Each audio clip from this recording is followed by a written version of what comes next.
आगे बढ़ते हैं, स्टॉक्स लेते हैं। संतोष सर नमस्ते, जरा अपने स्टॉक्स बताइए सर।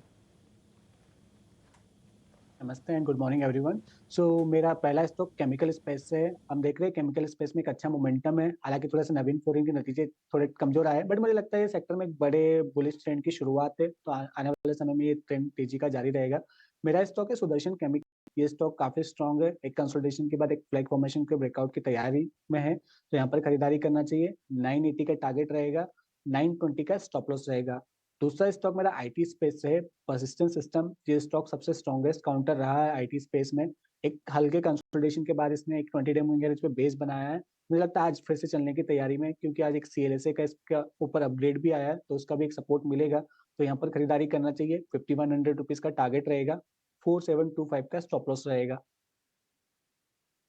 तो ये दो काउंटर्स जहाँ पे आपको रखनी है नज़र। संतोष, हम देखते हैं कि आप पूरे न्यूज़ फ्लो और साथ ही ब्रोकरेजेस को भी काफ़ी क्लोजली ट्रैक करते हैं। और परसिस्टेंट सिस्टम, जी हाँ, यहाँ पे सीएलएसए की काफ़ी अच्छी रिपोर्ट आई है।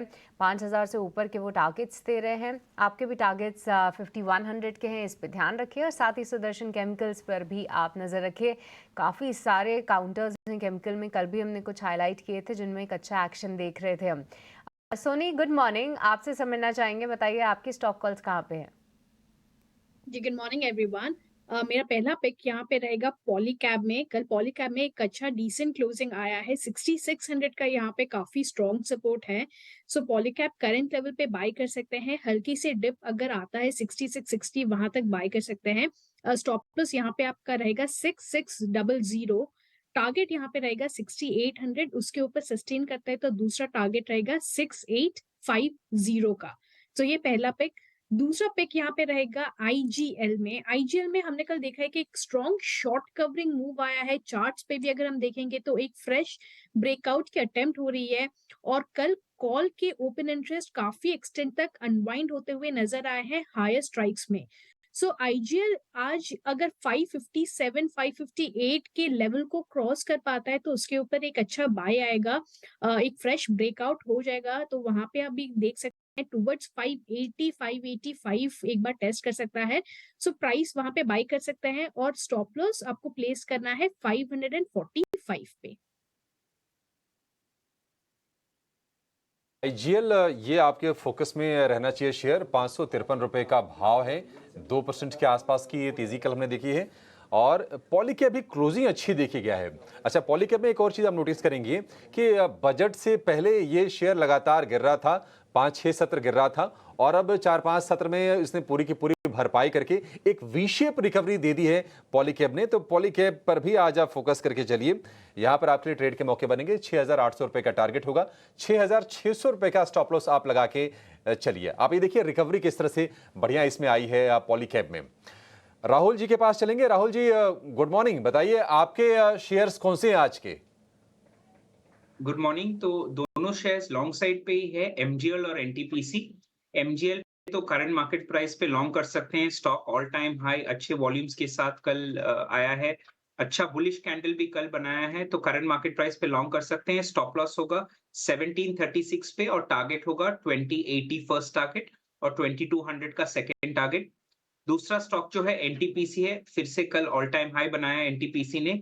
410 के ऊपर बाय कीजिएगा, 407 पे चल रहा है करंटली, तो 410 के ऊपर बाय कीजिएगा। एक छोटा सा स्टॉप लॉस 405 पे, और टारगेट 418 ऊपर की साइड में। तो एनटीपीसी और एमजीएल लॉन्ग साइड पे।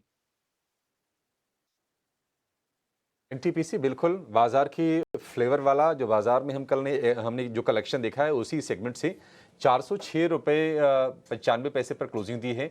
418 रुपए का टारगेट आपके लिए बनेगा, 405 रुपए का स्टॉप लॉस। बढ़िया कल हमने एनटीपीसी को चलते हुए देखा है, 3% की शानदार तेजी। और एमजीएल, आईजीएल सोनी जी ने दे दिया, एमजीएल आप ले लीजिए राहुल जी से।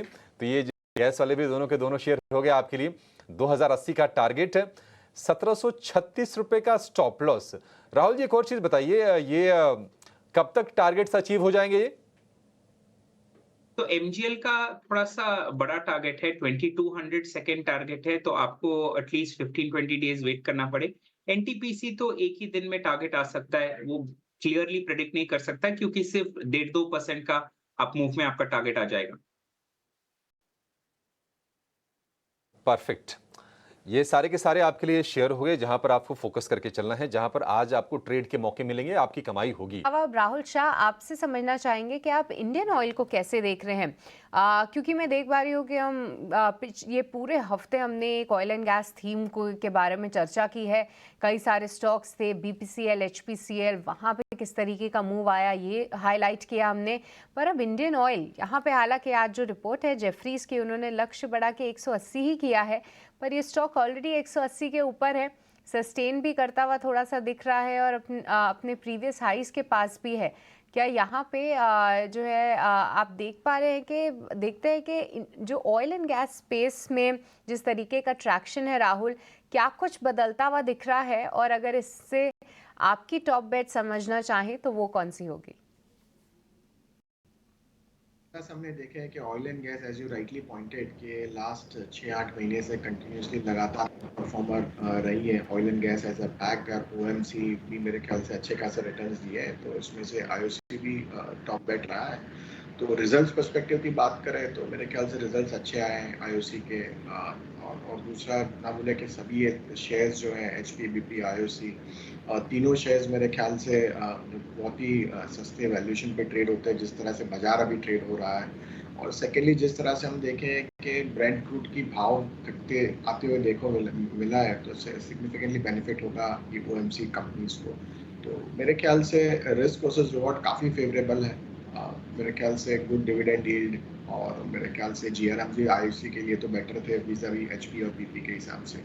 So I feel IOC will be remain top bet, followed by HPCL and BPCL.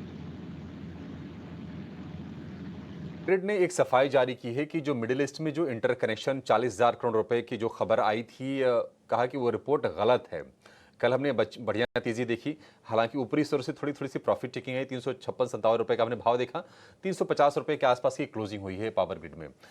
इस पर सोनी जरा अपने चार्ट तैयार रखिए। लेकिन इस बीच एक जियो पॉलिटिकल लिहाज से एक बड़ी डेवलपमेंट हुई है, वो ये कि इजराइल ने तेहरान में, यानी कि ईरान की राजधानी में, हमास के चीफ इस्माइल हानिया को मार गिराया है। ये खबर अभी अभी आ रही है। आपको बता दें कि अभी कुछ दिनों पहले की ही बात है, जब ईरान के सर्वोच्च नेता, यानी कि उनके जो राष्ट्रपति जो नवनिर्वाचित हुए हैं, उनके शपथ ग्रहण समारोह में भी हानिया शामिल हुए थे। बड़े नेता थे हमास के, और उनको मार गिराया है इजराइल ने। ये खबर आ रही है, अभी ये ब्रेकिंग न्यूज़ है, डेवलपिंग न्यूज़ है। इस पर आपको और भी आगे जानकारी देने की कोशिश करेंगे। और ये भी फिर कहीं ना कहीं डी एस्केलेशन की जो संभावना जो बढ़ रही थी इजराइल के बीच में, हमास के बीच में, जो चीज़ें लग रहा था कि शायद अब सुधर जाएंगी, हालांकि अभी भी हिजबुल्ला के साथ वो वॉर की स्थिति वहाँ पे है। थोड़ा सा देखना होगा कि अच्छा ये ग्लोबल डेवलपमेंट फिर किस तरह से शिप आउट होते हैं। ये खबर आपके सामने, इजराइल के हमले में इस्माइल हानिया, ये हमास के चीफ थे, तो मतलब कि थोड़ी सी ना दिक्कतें शायद बढ़ सकती हैं। देखते हैं कि अच्छा इसका क्या फिर से रिटेलिएशन को लेकर फिर से बदले की भावना से हमास क्या कोई कार्रवाई करता है, कुछ होता है वहाँ पे। तो मिडिल ईस्ट के डेवलपमेंट्स पर हमारी ये बारीक नज़र बनी रहेगी, और जो भी अपडेट्स निकल के आते हैं उस पर हम फोकस ज़रूर करेंगे। लेकिन इस बीच निश्चित तौर पर ये एक बड़ी खबर है। सोनी बताइए, पावर ग्रिड सफाई आ गई, कल हमने तेज़ी भी देखी शेयर में। वैसे पावर ग्रिड जैसी कंपनी जो कि सेफ स्टॉक है, फंडामेंटल काफ़ी अच्छे हैं, स्टेबल एक काउंटर है, क्या लगता है 350 वाला जो भाव है उसके आसपास क्या कोई पोजीशन लेनी चाहिए तेजी का? अभिषेक जी, यहाँ पे पावर ग्रिड में हम देखेंगे तो कल 360 के रेंज को क्रॉस कर नहीं पाया है, वहां पे थोड़ा सा रेजिस्टेंस है। और आज हम देखेंगे तो ऑप्शन चेन के अनुसार 350 को सस्टेन अगर करके दोबारा 356 358 को टेक आउट करता है, तो वो रेजिस्टेंस क्रॉस करके टुवर्ड्स 370 के रेंज को एक बार टेस्ट कर सकता है। बट कॉल में वहां पे ओपन इंटरेस्ट अनवाइंडिंग नहीं है, तो अगर क्रॉस नहीं कर पाता है और 350 के नीचे दोबारा आज ब्रेकडाउन देता है, तो थोड़ा सा डिफिकल्ट हो जाएगा। कॉल राइटर्स काफी भारी हो जाएंगे उस लेवल को डिफेंड करने के लिए, और वो रेजिस्टेंस स्ट्रांग हो जाएगा। सो अगेन वो दोबारा टुवर्ड्स 340 330 के रेंज में रीटेस्ट होते हुए नजर आएगा। सो काफी एक क्रिटिकल लेवल पे क्लोज दिया है। आज ओपनिंग के बाद थोड़ा सा वेट एंड वॉच करने की सलाह रहेगी।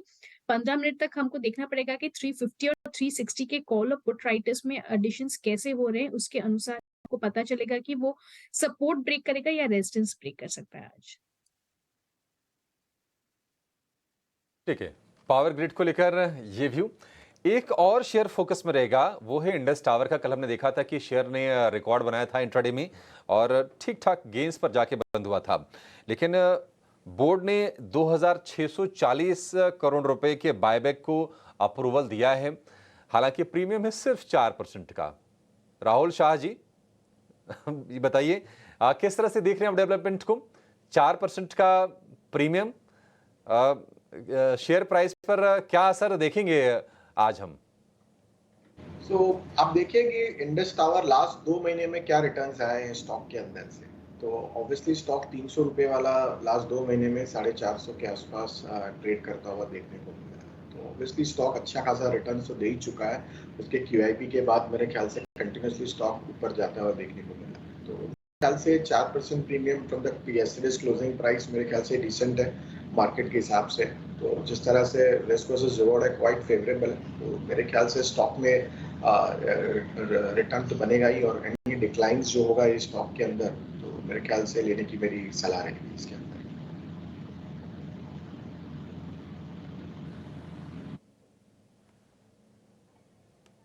ठीक है, इंडस टावर को लेकर ये व्यू। बाय ऑन डिप्स की सलाह है।